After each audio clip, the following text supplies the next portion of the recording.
चलिए बढ़ते हैं आगे। अब आज के बड़े ट्रिगर्स। आज कल जो नंबर्स आए, कई सारे स्टॉक्स थे, कैश मार्केट के भी, एफएनओ के भी कुछ कंपनी थी जिनके नंबर्स थे, और तमाम सारी खबरें।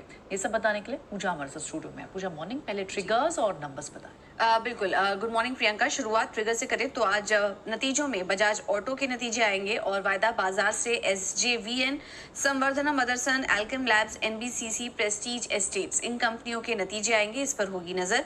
और इसके अलावा Apollo Tyres, Deepak Nitrite, Escorts Kubota, MRF, Ramco Cement, आज इन सभी कंपनियों का वायदा बाजार में आखिरी दिन है और जून सीरीज से ये सभी कंपनियां अब वायदा बाजार का हिस्सा नहीं रहेंगी। एसजेवीएन बोर्ड की बैठक होगी जिसमें कि नतीजों के साथ साथ पूंजी जुटाने को लेकर कुछ फैसला आ सकता है। मदरसन सुमी वायरिंग पर भी नजर रखे, बोनस इशू पर आज चर्चा हो सकती है। इसके अलावा संवर्धना मदरसन इंटरनेशनल, यहाँ पर भी बोर्ड की बैठक होगी जिसमें कि नतीजों के साथ साथ बोनस इशू पर विचार किया जाएगा। धामपुर शुगर मिल्स बायबैक आज से शुरू होगा, 4 जून तक प्रक्रिया चलेगी। इसके अलावा टाटा कंज्यूमर प्रोडक्ट्स, ये कंपनी आज एक्स डिविडेंड कारोबार करेगी, करीब 8 रुपए प्रति शेयर के डिविडेंड की कंपनी ने घोषणा की थी।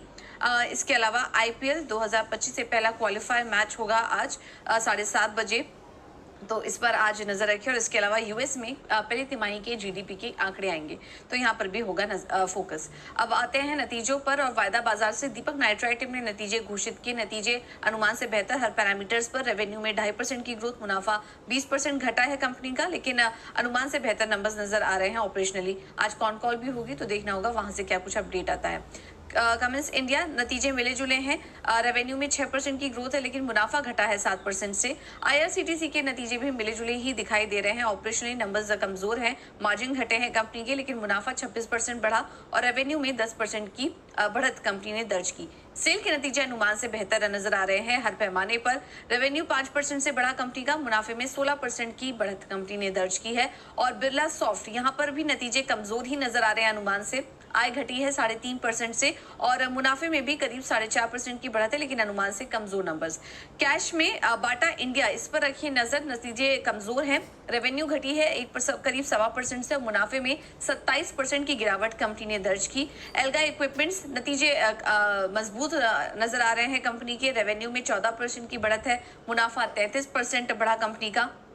सोम डिस्टिलरीज, यहाँ पर भी नतीजे मिले जुले नजर आ रहे हैं। रेवेन्यू घटी है 11% से, लेकिन मुनाफे में 20% की बढ़त, मार्जिन में भी हल्की बढ़त यहाँ पर कंपनी ने दर्ज की। वेस्टर्न कॉर्प के नतीजे मिले जुले हैं। रेवेन्यू में 12% की गिरावट आई है, लेकिन मुनाफा करीब 1.5 गुना से भरा है। एक एक्सेप्शनल गेन हुआ था जिसके चलते मुनाफे में ये बढ़त नजर आ रही है, 477 करोड़ का एक्सेप्शनल गेन हुआ था। और आखिर में विरांदा लर्निंग, रेवेन्यू में 8% की ग्रोथ, लेकिन मुनाफा 89% से बढ़ा कंपनी का। ओके चलिए, ये तो कई सारे नंबर्स हैं। अब स्टॉक्स जहां एक्शन हो सकता है। बिल्कुल, पहले तो प्राइमरी मार्केट का अपडेट आपके सामने लेकर आते हैं। काफी सारा एक्शन यहाँ पर बना हुआ है। सैजिलिटी का ओएफएस का फाइनल अपडेट की अगर बात करें तो रिटेल पोर्शन करीब 260% सब्सक्राइब हुआ। एजिस वोपक आईपीओ बंद हो चुका है और अभी तक ये आईपीओ करीब 2 गुना भरा। रिटेल हिस्सा 77% सब्सक्राइब हुआ है। इसके अलावा होटल लीलम, यहाँ पर भी आईपीओ ये क्लोज हो चुका है।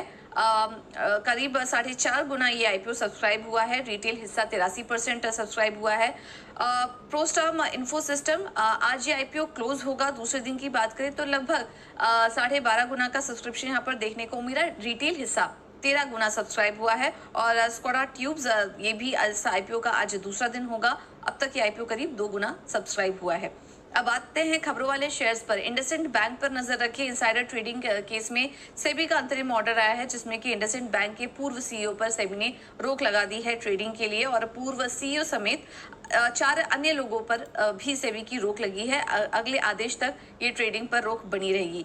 जेंसॉल इंजीनियरिंग, यहाँ पर भी रखिए नजर। कंपनी के प्रमोटर्स को बड़ा झटका, एनसीएलटी ने प्रमोटर्स कंपनियों की प्रॉपर्टी बिक्री पर रोक लगा दी है। रिलायंस पावर भी आज रहेगा फोकस में। सब्सिडरी रिलायंस न्यू एनर्जीज को एसजेवीएन से एक बड़ा ऑर्डर मिला है, तो जिसके चलते आज यहाँ पर भी रखिए नजर।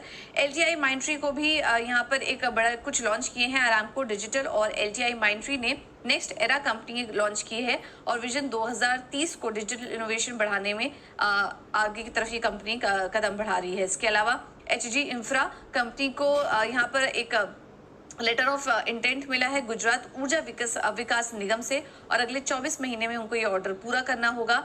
एनवेरो इंफ्रा पर भी रखिए नजर। यहाँ पर कंपनी ने अपने एक सब्सिडरी सोनासिस रिन्यूएबल्स में पूरी हिस्सेदारी वो खरीदेगी और सब्सिडरी के जरिए, माफ कीजिएगा, ये हिस्सेदारी खरीदी जाएगी और 2 ट्रांचेस में यानी कि 2 चरणों में करीब 50 करोड़ के निवेश की यहाँ पर योजना है इस कंपनी के अधिग्रहण में।